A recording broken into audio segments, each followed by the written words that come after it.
Hello guys, क्या हाल आप सबके। होपफुली आप सब अच्छे होंगे, उतनी ही अच्छी आप सबकी प्रिपरेशन भी चल रही होगी। तो हम वनस्पति जगत के लास्ट 30 इयर्स में जो क्वेश्चन पूछे गए हैं उनको कवर कर रहे थे, और ये आज का हमारा लास्ट सेशन है। टोटल इसके जो क्वेश्चंस थे लास्ट 30 ईयर में जो पूछे गए हैं वो थे 135, और 120 ऑलरेडी हम कंप्लीट कर चुके हैं। तो आज का सेशन लास्ट है। आज के सेशन में 15 क्वेश्चन बचे हैं, उन 15 क्वेश्चन को हम कवर करेंगे, ठीक है। बाकी पीडीएफ आपको टेलीग्राम चैनल पर मिल रही होगी, उसको ज्वाइन कर लीजिए। अगर नहीं किया तो यहाँ पर आपको सारी पीडीएफ जो है वो मिल जाएगी, ठीक है। और अपने डाउट्स वगैरह जो भी है वो भी आप यहाँ पर पूछ सकते हैं मुझसे। चलिए शुरू करते हैं बिना टाइम को वेस्ट किए पहले क्वेश्चन के साथ। फर्स्ट क्वेश्चन आपका ये रहा, पढ़िए इसको। छोटे छोटे क्वेश्चन है, जल्दी जल्दी कवर करेंगे। अंडर 10 मिनट्स कवर करने का कोशिश करेंगे। पाइनस आम से विभेदित है, यानी कि पाइनस जो है वो आम से अलग है। इसके पीछे का रीजन क्या है? वृक्षीय प्रकृति, हरी पत्तियां, बिंजांड, बिना अंडाशय से घिरा हुआ, या फिर कास्ट। ए बी सी या फिर डी में से राइट आंसर क्या होगा बताइएगा।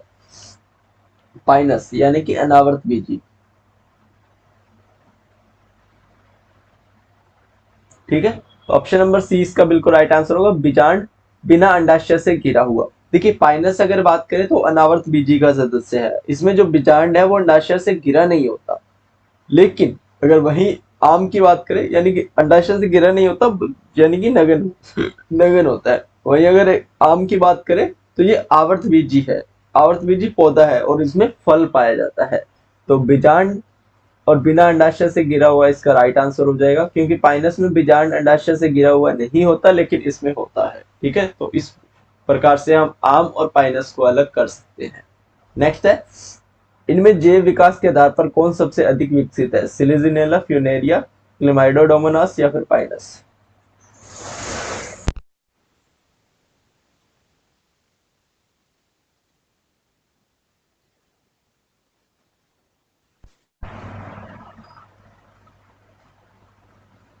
तो इसका राइट आंसर क्या? राइट आंसर होगा option number D, Pinus. Pinus अभी बताया हूं आपको। पाइनस ये क्या है? कॉनिफर है जो कि अनावर्त बीजी का सदस्य है।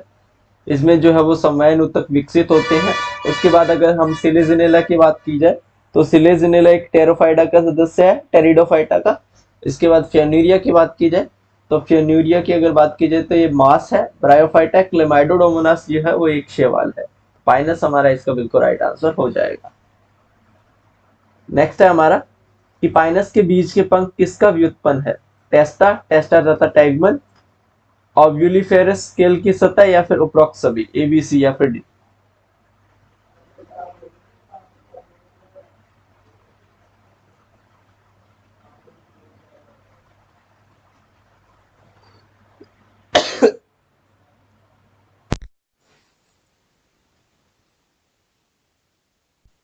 तो इसका राइट आंसर क्या होगा? ऑप्शन नंबर सी, ऑब्यूलिफेरस स्केल की सतह। ऑब्यूलिफेरस स्केल की सतह इसका राइट आंसर हो जाएगा। बीजांड क्या होता है? बीजांड से बीज बनता है और बीज में पंख होते हैं, ठीक है। ध्यान से सुनिएगा, बीजांड से क्या बनता है? बीज बनता है। और बीज में क्या होता है? बीज में होता है पंख। तो पंख के इस ऊपरी भाग में ऑब्यूलिफेरस स्केल से झिल्लीनुमा पंख बनते हैं जो बीज के परिकीर्णन में सहायता करते हैं, ठीक है।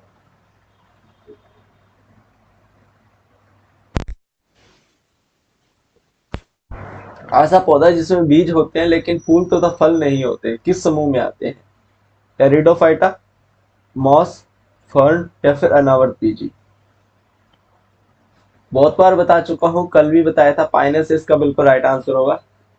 अनावर्त बीजी इसका बिल्कुल राइट आंसर हो जाएगा, ठीक है। नेक्स्ट, पाइनस में परागकण में 6 गुणसूत्र होते हैं, अतः इसके इंडोस्पर्म यानी कि भ्रूणपोष में कितने होंगे? 12, 18, 6, या फिर 24।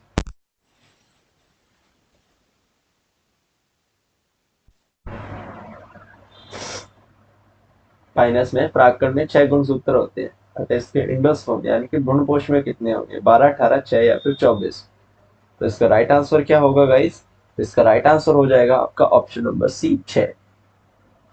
6 इसका बिल्कुल राइट आंसर हो जाएगा।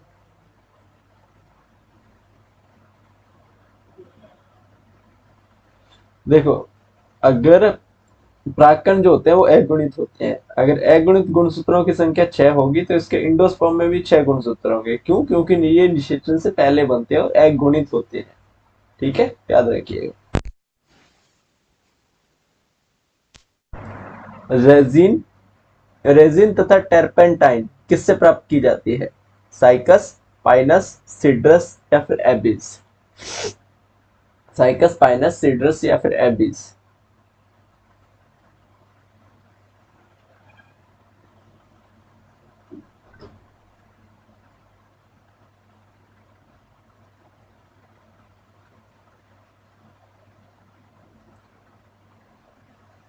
देखो, सबसे पहले अगर हम बात करें साइकस की, सबसे पहले बात करते हैं सीड्रस की। तो सीड्रस से क्या प्राप्त होता है? टिम्बर प्राप्त होता है, जिससे रेल की पटरियां बनती है। अब तो नहीं बनती, पहले बनती थी। ठीक है। उसके अलावा बीज, बीज की अगर बात की जाए तो इससे पेपर और कनाडा जो बाल्सम है वो प्राप्त किया जाता है। और साइकस की बात करें तो ये तो एक सजावटी पौधा है। तो किससे रेजिन और टर्पेंटाइन प्राप्त होता है? तो पाइनस से, सॉरी पाइनस से। इसका बिल्कुल राइट आंसर होगा B, option number B, pinus से प्राप्त होता है। ठीक है।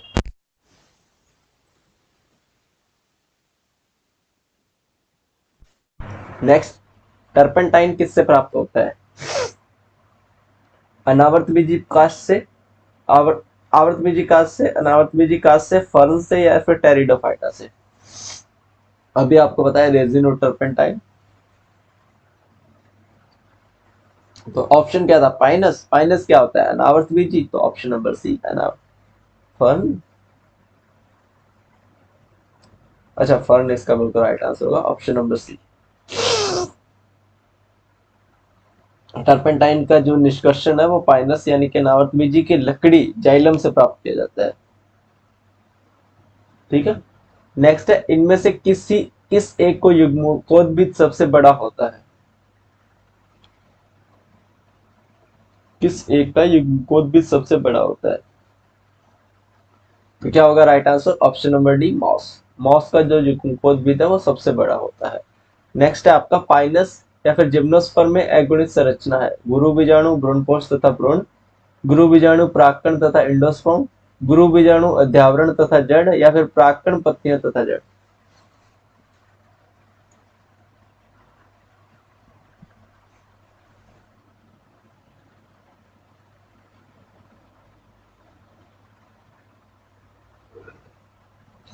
तो इसका राइट आंसर क्या होगा? ऑप्शन नंबर बी, गुरु बीजाणु, प्राक्कण तथा अंडोस्पर्म।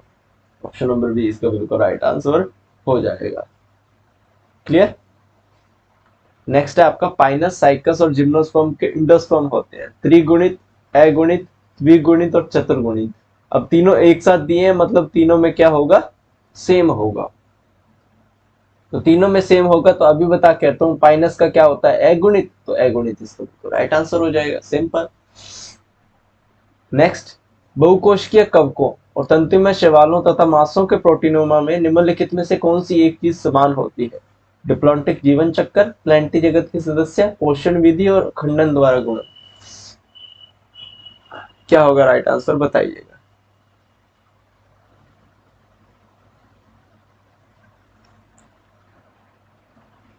इसका राइट आंसर होगा आपका ऑप्शन नंबर डी, खंडन द्वारा गुणन। खंडन द्वारा गुणन जो है बिल्कुल इसका राइट आंसर हो जाएगा। नेक्स्ट है आपका, आवत बीजियों में कार्यशील गुरु बीजाणुओं से क्या विकसित होता है? भ्रूणकोश, बीजांड, भ्रूणपोष या फिर प्राककोश?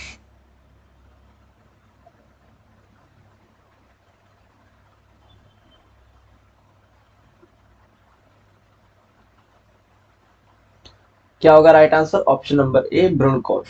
भ्रूणकोश जो है बिल्कुल इसका राइट आंसर हो जाएगा। नेक्स्ट है आपका, निम्नलिखित में से किस एक का जीवन चक्र अगुणित प्रकार का होता है? गेहूं, ऑस्ट्रेलिगो, पॉलीट्राइकम या फिर चुनेरिया?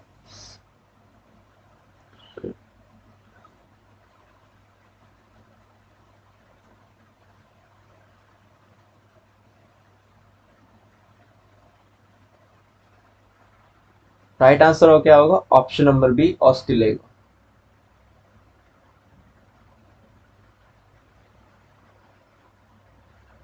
नेक्स्ट है, आवर्त बीजियों में मुख्य रूप से पौधे प्रभावी होते हैं क्योंकि इनमें विभिन्न आवासों में अनुकूलन की क्षमता होती है, इनमें बहुत अधिक संख्या में बीज उत्पन्न करने के गुण होते हैं, इनमें सब परागण के गुण होते हैं, या फिर मानव द्वारा उगाए जाने के कारण ऐसा होता है।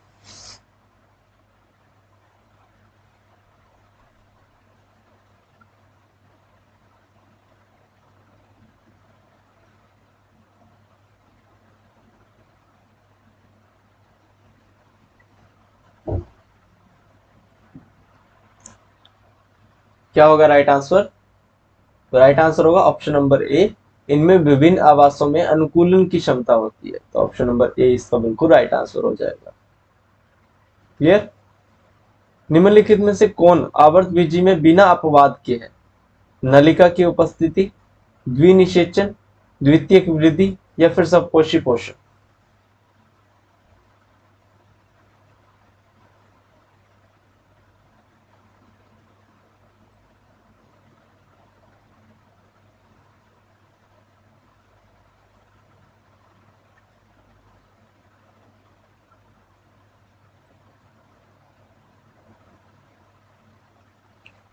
ऑप्शन नंबर बी द्विनिषेचन, द्विनिषेचन जो है बिल्कुल इसका राइट आंसर हो जाएगा।